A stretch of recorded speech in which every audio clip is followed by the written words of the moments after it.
burit is here again. Pero lang sa tay burit ron guys. Kay for today's video, amo dahil gilaag kinbag-ong cafe dire sa Nabuntura. Kining Don Armando's Cafe nga located dire sa Purok 2, Barangay Linda, Nabunturan. Dire ra gud gyapon sa Davao de Oro. Nakalaag na ba mo diri guys or nakakaon? Basing wala pa. Unya usa pa man ninyong gipaabot? Sweldo? Napa ba datoy bilin? Nga ego ra man to pangbayad sa utang. Paano masabi?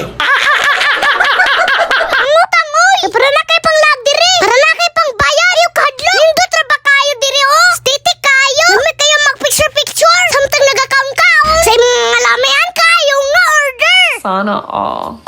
Pero syempre, depende ra gud gapon sa inyong trip. Kung asa mo ganan mo kaon, dito ba sa sulod or diri ba sa ilahang bukid? Ang nakadindot bang gud diri sa bukid, kay relaxing kayo. Risko kayong mangin. Nature kayo ang vibe. Unya mao dai ni ilang mga gina-offer diri. Screenshot na lang guro ninyo oy. Dili na nako isa-isa hog basa. Unya na po din sila pizza diri. Unya mao din ni ang ambiance diri sa sulod. Titik gyapon kayo. Unya pagkataw-taon nabot na di among order. Aun sa pa may buhaton. Habab na dayon oy. Simple nga order agod. Pila ra goy pang iladila sa bito.